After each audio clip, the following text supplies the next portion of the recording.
कि ऐसा है कि हम सब लोगों को पता है कि भारत के संविधान के 75 वर्ष पूरे हुए 26 नवंबर को।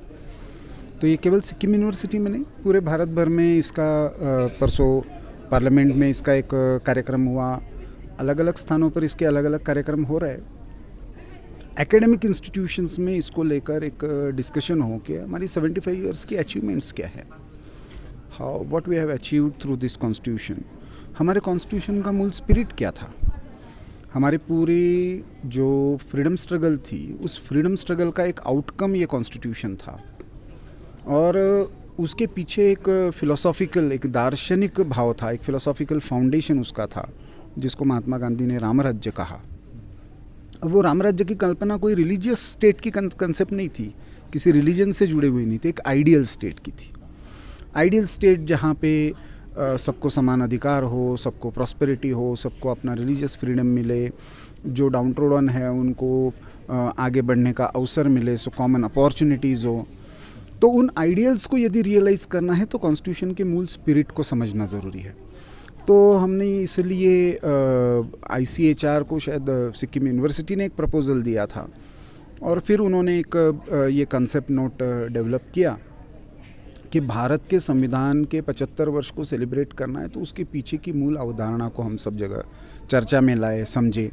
तो 2 दिन यही अपेक्षित है कि कॉन्स्टिट्यूएंट असेंबली के डिबेट्स थे, उसका स्पिरिट क्या था, हमने इंडिविजुअल राइट्स और कलेक्टिव स्टेट पॉलिसी को कैसे देखा, फेडरलिज्म को कैसे देखा, नेशन में जो यूनियन है, सेंट्रल गवर्नमेंट और स्टेट गवर्नमेंट की रिलेशनशिप को कैसे देखा, हमारे रिलीजियस फ्रीडम की कंसेप्ट क्या है, हमारा जो लिटरेचर है इसमें रामराज्य की संकल्पना कैसे बार बार आती है। तो हमारे आइडियल को समझना और उसके लिए सबने मिलकर प्रयास करना, तो यूथ के बीच में, एकेडमिशियंस के बीच में, रिसर्चर्स के बीच में ये सारी थॉट प्रोसेस इवॉल्व हो और इसके आधार पर हम आने वाले 20-25 वर्षों का, जिसको हम अमृतकाल कह रहे हैं, by the time India attains 100 years और सेंचुरी ऑफ इट्स इंडिपेंडेंस, तो पॉलिटिकल इंडिपेंडेंस तो हमने प्राप्त कर लिया, लेकिन उसके पीछे का जो और भी भाव था, हमारे स्ट्रक्चर्स भी हमारे ओन होने चाहिए, हमारी फिलॉसफी भी हमारी ओन होनी चाहिए, हमारा लीगल प्रोविजंस भी हमारे, तो वो प्रोसेस तो अभी भी जारी है। We are continuously striving and our constitution has given enough scope to it's a very dynamic constitution. तो उसके आधार पर हम ये प्रयास करें, इसके लिए ये आयोजन हुआ है। आई होप सिक्किम यूनिवर्सिटी में आगे जाकर इसको लेकर कुछ ना कुछ एकेडमिक एक्टिविटीज़ होंगी, कुछ रिसर्च होगा, कुछ PhDs होंगी, कुछ किताबें लिखी जाएंगी, so that next generation get inspiration about our constitution. Sir, आज प्रथम दिन में मतलब स्टूडेंट्स का पार्टिसिपेशन कैसा रहा, फीडबैक बहुत अच्छा स्टूडेंट्स का पार्टिसिपेशन है, द रिस्पांस, क्योंकि स्पीकर को समझ में आता है how are they responding to it.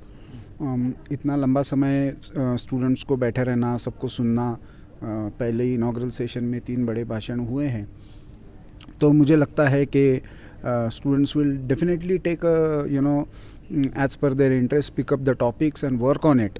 वो रिसर्च भी करेंगे, उस पर विशेष अध्ययन भी करेंगे और उसके आधार पर इस कॉन्स्टिट्यूशनलिज्म की और भारत के संविधान का जो मूल स्पिरिट है कॉन्स्टिट्यूएंट असेंबली का, उसको आगे ले जाने में एक महत्वपूर्ण भूमिका निभाएगी।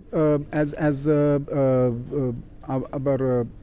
when the constituent assembly had taken place, many people have discussed this idea of Ram Rajya, Gram Swaraj. Gandhi ji had discussed this even before independence, that my ideal is Ram Rajya, where the pauper and the prince is on equal ground. So our Rama Rajya, the idea of Rama Rajya is not a theocratic state, it is not a religious state. The idea of Rama Rajya is an ideal state. The ideal state where there are equal opportunities, where there is no gender discrimination, where there is a balance between the spirituality and material development, where there is environmental protection. So everybody has a right to develop its, his or her intellectual, spiritual, material development. So that kind of ideal state that we are looking for. So everybody has to strive for it, but that common ideal has to be established, and it has to be established through constitution and democratic process. That's why this discussion is taking. भारतीय संविधान को लोगों ने 75 years तक अपने अपने हिसाब से समझाए, अभी क्यों राम राज्य के अवधारणा से समझे लोग? नहीं, भारत का संविधान को भारत के संविधान निर्माताओं ने कैसे समझा ये समझना इंपॉर्टेंट है। जिन्होंने बनाया है उस समय उनकी दृष्टि से समझे ना हम, कि महावीर त्यागी क्या कह रहे हैं, एच.वी. कामत क्या कह रहे हैं, राजेंद्र प्रसाद क्या कह रहे हैं, डॉक्टर बाबा साहब आम्बेडकर क्या कह रहे हैं। हम केवल दूसरों से उधार लेकर हमारा संविधान था क्या, या उसका अपना कोई स्पिरिट था? वो स्पिरिट क्या था, वो आइडियल क्या था? जब गांधी कहते हैं 1929 में कहते हैं, 1934 में कहते हैं, 1946 में कहते हैं, जब वो बार बार राम राज्य कह रहे हैं, जब वो ग्राम स्वराज कह रहे हैं, तो वो आज की बात नहीं है। देखिए, आज भारत में आज भी बहुत सारे ऐसे गांव हैं, वो कहते हैं हमारे राजा तो राम है, तो वो क्या कॉन्स्टिट्यूशन को मानते नहीं है क्या?